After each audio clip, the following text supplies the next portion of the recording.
শুরু লগ্নে আল্লাহর কাছে দোয়া করি, ইয়া রাব্বাল আলামিন। গোপীনাথপুর ফকিরপাড়া বাজার, এই যে মসজিদের উন্নতি করবে যে মাহফিল গুলো করেছে, যে সমস্ত যুবক ভাইগুলো শ্রম দিয়েছে, বুদ্ধি দিয়ে, টাকা দিয়ে, পয়সা দিয়ে যারা সহযোগিতা করেছে, আল্লাহর কাছে দোয়া করি রব্বুল আলামিন এই সমস্ত ব্যক্তিদেরকে আপনি কবুল করেন। সকলে বলি আমিন। আরো দোয়া করি ইয়া রব্বুল আলামিন বাসী গোপীনাথপুর কবরস্থান, আশেপাশে অনেক কবরস্থান গুলো আছে। আজকে যে সমস্ত ব্যক্তিগুলোকে আমরা ওই গহীন কবরপুরের যাত্রী করে রেখেছি, মাত্র 3.5 হাত মাটির নিচে তারা শুয়ে আছে, খবর দেওয়ার মতো ক্ষমতা নাই। আল্লাহর কাছে বলি ইয়া রাব্বাল আলামিন ওই সমস্ত ব্যক্তিগুলোর কবরের আযাব গুলোকে আপনি মাফ করে দিন। সকলে বলি আমিন। এই যে সমস্ত ব্যক্তিগুলো এই কবরে শুয়ে আছে, এখন আমি আপনি যদি মনে করি ক্যামেরাম্যান লাগায়া বিভিন্ন দিক বিদিক ছুটাছুটি করে এদের খবর নিব, আপনারা বলেন তো এই কবরে যাদেরকে রাখছি তাদের খবর নেওয়া যাবে? খবর নেওয়া যাবে? ওই সমস্ত ব্যক্তিগুলো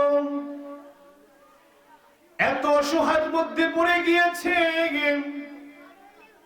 তারা মনে করতেছেন এই যে দুনিয়ার জিন্দেগিতে একটি ক্ষণস্থায়ী জীবন ছিল, কিন্তু এই জীবনটা তারা পার করে চলে গিয়েছে।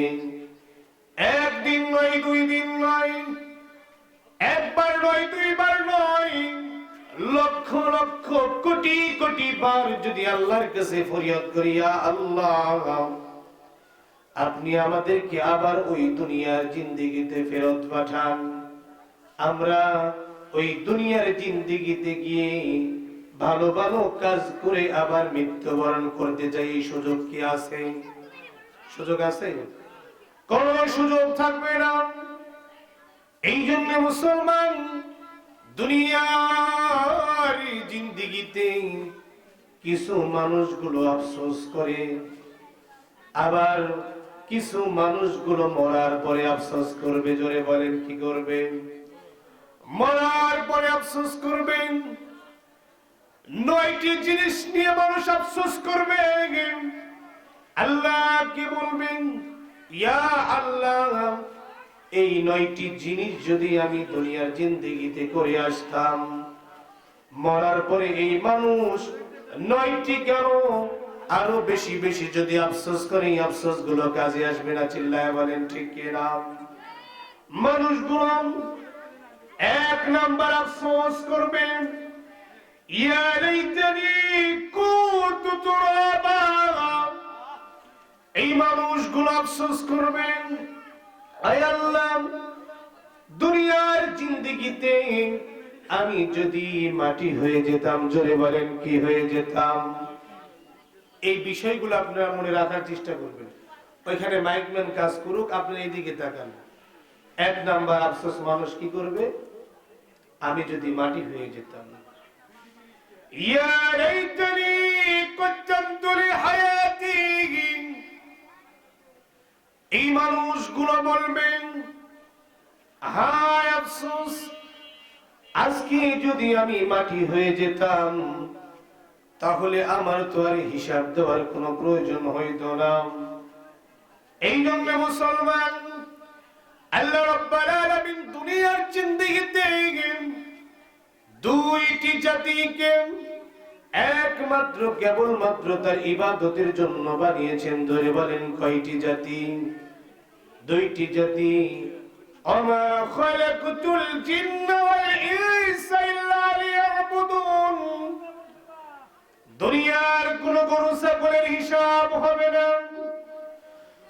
দুনিয়ার কোনো জিনিসের হিসাব হবে না, একমাত্র কেবলমাত্র আল্লাহ রাব্বুল আলামিন এই জিন এবং মানুষ জাতির হিসাব নিবে। জোরে বলেন কয়টি জাতি? এই দুইটি জাতির আল্লাহ রাব্বুল আলামিন হিসাব নিবেন। এই জন্য মানুষগুলো এক নাম্বার আফসোস করবেন, ইয়া লাইতানি কুনতু তুরাবা, দুনিয়ার জিন্দেগিতে যদি আমি মাটি হয়ে যেতাম তাহলে আমার তুই হিসাবের কোনো ভয় থাকতো না, আমি তো চিন্তা পেরেশানির মধ্যে পড়তাম না। এই চিন্তা মানুষগুলো করবে। মুসলমান, এই যে আল্লাহ রাব্বুল আলামিন আমাকে আপনাকে এত মহব্বত করে ভালোবেসে মানুষ করে বানিয়েছেন, অবশ্যই অবশ্যই দুনিয়ার জিন্দেগিতে যার ইবাদত করতে হবে তিনি কে? জয় বলেন কে? আল্লাহ। অন্য কারো ইবাদত করলে চলবে?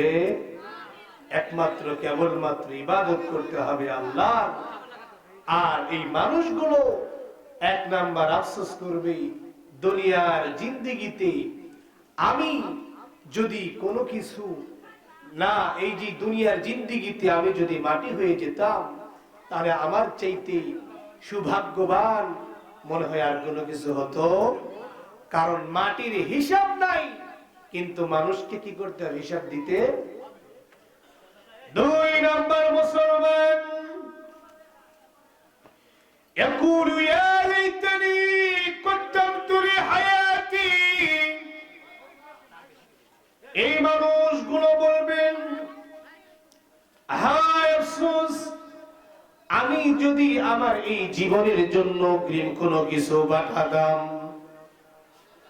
মরার পরে মানুষের দুই নাম্বার আফসোস, ইয়া লাইতানি কদ্দামতু লিহায়াতি, দুনিয়ার জিন্দেগিতে আমি যদি কোনো কিছু অগ্রিম পাঠাতাম। মানুষগুলো যখন মারা যাবেন, মারা যাওয়ার পরে তার আমলের দরজাগুলো বন্ধ হয়ে যাবে, সে আর কোনো আমল করতে পারবে না। এই যে নিঃশ্বাসগুলো বের হয়ে গিয়েছে, তারপরে আর কোন ব্যক্তিগুলো কিন্তু এই জবান দিয়ে হাজার বার যদি সুবহানাল্লাহ বলেন, আলহামদুলিল্লাহ, আল্লাহু আকবার, বিভিন্ন তাসবিহগুলো জপে কিন্তু কাজে আসবে না। এই জন্য ওই দিন ওই মানুষগুলো বলবে, ইয়া লাইতানি কদ্দামতু লিহায়াতি, যদি এই মুসিবতের সময়ের জন্য ওই দুনিয়ার জিন্দেগিতে আমি আমল করে আসতাম, তাহলে এই যে এই সময়ের জন্য, এই যে কঠিন মুসিবতের সময়ে আমার জন্য ওসিলা হয়ে যাইত। এক নাম্বার মানুষ আফসোস করবে যদি মাটি হয়ে যেতাম। দুই নাম্বার মানুষগুলো আফসোস করবে যদি এই পরকালের জন্য ওই দুনিয়াতে আমি কোনো কিছু পাঠাতাম। মুসলমান, তিন নাম্বার, ইয়া লাইতানি লাম উতা কিতাবিয়া, মানুষগুলো ওই দিন আফসোস করবেন। মানুষগুলো ওই দিন আল্লাহর কাছে বলবে, হায় আফসোস, আমাকে যদি আমলনামা না দেওয়াই হতো। ওই দিন কিছু মানুষগুলোর আমলনামা আল্লাহ রাব্বুল আলামিন বাম হাতে দিয়ে দিবেন। এই বাম হাতে আমলনামা দেওয়ার পরে ওই মানুষগুলো মুখগুলো মলিন হয়ে যাবে। ওই দিন ওই মানুষগুলো বলবে, ইয়া লাইতানি লাম উতা কিতাবিয়া, আয় আল্লাহ, আজকে এই যে বাম হাতে আমলনামা দেওয়ার চাইতে না দেওয়াই তো ভালো ছিল। এই জন্য মুসলমান, দুনিয়ার জিন্দেগিতে আপনি যে কাজ করেন না কেন, আপনি যে পথ অবলম্বন করেন না কেন, আল্লাহর কাছে দোয়া করি, ইয়া রাব্বাল আলামিন, আল্লাহ মরার পরে আমাদের আমলনামায় আল্লাহ রাব্বুল আলামিন যেন ডান হাতে দিয়ে দেয়। সুবহানাল্লাহ বলেন। আরো জোরে বলেন সুবহানাল্লাহ। এই যে কোরআনের পথে থেকে কোরআনের মতের উপরে চলে কোরআন দিয়ে রাষ্ট্র পরিচালনা যদি করতে পারেন, অলিমান খাফা মাকামা রাব্বিহি জান্নাতান, ওই ব্যক্তিগুলোকে আল্লাহ জান্নাত হিসাবে এই দুনিয়াতেই এত সুন্দর পরিবেশ তৈরি করে দিবে। সুবহানাল্লাহ বলেন। মুফাসসিরিন ইকরাম গুলো বলেন অলিমান খাফা মাকামা রাব্বিহি জান্নাতান, দুইটি জান্নাতের কথা বলা হয়েছে। একটা জান্নাত আল্লাহ আপনাদেরকে দিবে, যেটা মরার পরে দুনিয়ার জিন্দেগিতে, আরেকটি জান্নাত এই দুনিয়াতে ছোট জান্নাত, যেটাকে বলে আখ্যায়িত করা হয়েছে। এই দুনিয়াটাও হচ্ছে ছোট জান্নাত। সুবহানাল্লাহ বলেন। কত সুন্দর নিয়ামত রাজি, কত সুন্দর মহাব্বতের ভাই, কত সুন্দর মহাব্বতের ভালোবাসার ব্যক্তিগুলো। এই যে এই মহাব্বতের ব্যক্তিগুলোকে ছেড়ে কিন্তু মন যেতে চাই না। চিল্লায় বলেন ঠিক কিনা? এই জন্য মুসলমান মরার পরে মানুষ আফসোস করবে। এক নাম্বার যদি মাটি হয়ে যেতাম, দুই নাম্বার আফসোস করবে যদি পরকালের জন্য কোনো কিছু পাঠাতাম, এবং তিন নাম্বার আফসোস করবে আল্লাহ যদি আমাদের আমল নামায় না দিত, অর্থাৎ আল্লাহ যদি আমাদের আমল নামা ডান হাতে দিত। মুসলমান আল্লাহর গোলাম। চার নাম্বার, ইয়া লাইতানি লাম আত্তাখিয ফুলানান খলিলা, ওই দিন ওই ব্যক্তিগুলো বলবে ইয়া ওয়াইলাতা লাইতানি লাম আত্তাখিয ফুলানান খলিলা। ওই মানুষগুলো বলবে হায় আফসোস, তারপরে আবার আফসোস করবে হায় আফসোস, কুনতু মাআহুম ফাফুযা ফাওজান আযীমা, হায় আফসোস যদিও আমিও তাদের সঙ্গ থাকতাম, ফাফুযা ফাওজান আযীমা, তাহলে আমিও তো সফলকাম হয়ে যেতাম। সুবহানাল্লাহ বলেন। দুনিয়ার জিন্দেগিতে যারা ভালো ভালো কাজ করে, যারা দুনিয়ার জিন্দেগিতে সরল সঠিক পথে পরিচালিত করে, যারা সমাজের মধ্যে দাঙ্গা হাঙ্গামা বাজিয়েছে, এরকম লোক মনে হয় নাই? আছে? গোপীনাথপুর গ্রামের প্রতি আফসোস। আমি যখন ছোট ছিলাম এখান থেকে নৌকা যেত বেড়াল, এই বাজারটা দেখে আমার নিজের মধ্যেই কেমন যেন অনুভব হয়। এত সুন্দর একটি বাজার ছিল, নিজেদের মধ্যে ক্ষমতার লোভে পড়ে হোক, যে কোনো ঝামেলায় পড়ে হোক, দাঙ্গা বাজার কারণে আজকে দেখেন এই সমাজটা কি অবস্থা। দেখতেছেন তো আপনারা, নিজেদের চাক্ষুষ প্রমাণ। একটা এই গোপীনাথপুর বাজার নিয়ে নিউজ হয়েছে, মনে হচ্ছে অঝোপাড়া একটি বাজার, যেখানে শুধু জিনেরাই হাট বাজার করে। একটা নিউজ করেছে কিছুদিন আগে, আমি ভিডিওটা দেখলাম। কিন্তু আপনারা দেখেন আজ থেকে 7-8 বছর আগে কি জাঁকজমকপূর্ণ একটি বাজার ছিল। এই বাজারে আমি মাটি খুঁজে পাই না। এই জন্য মুসলমান, এই যে ক্ষমতা, এই যে দাপট, এগুলো কি নিজের মানুষগুলোকে নিজের ক্ষমতা অগ্রাধিকার দেওয়ার জন্য সমাজের মধ্যে দাঙ্গা হাঙ্গামা যারা সৃষ্টি করছে, অবশ্যই আল্লাহর কাছে হিসাব দিতে হবে। চিল্লায় বলেন ঠিক কিনা? এই জন্য মুসলমান,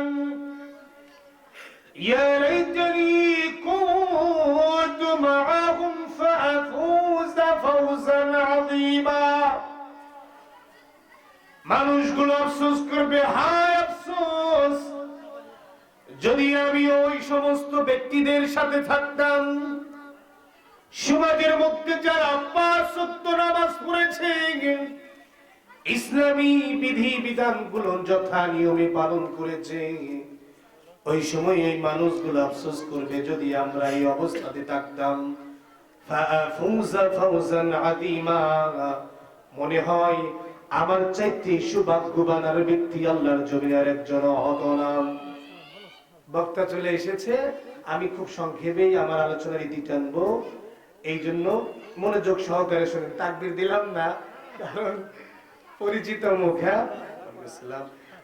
এই জন্য আগে আমরা আলোচনা ইতি টেনবার মাত্র 2টা পয়েন্ট আছে, 2টা পয়েন্ট নিয়ে আমি ইতি টেনে দিব ইনশাআল্লাহ। তখন এই মানুষগুলো আফসোস করবে যে ফুজা ফাউজান আযীমা, আজকে ওই যে সমস্ত ব্যক্তিগুলো সফল হয়েছে, সফল কাম হয়েছে, ইসরে যদি ওই দুনিয়ার জিন্দেগিতে তাদেরকে আমরা অনুসরণ করতে পারতাম তাহলে মনে হয় আমিও কি করতাম, এই পথে চলতাম, এই অবস্থাতে থাকতাম। সম্মানিত হাজিরিন, এখন বলেন আপনার ওই ব্যক্তি যদি একবার, দুইবার, 1000 বার যদি আফসোস করে কাজে আসবে?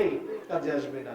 সম্মানিত হাজিরিন, 8 নম্বরে মানুষগুলো আফসোস করবেন, ইয়াকুলু ইয়া লাইতানি লাম উশরিক বিরাব্বি আহাদা।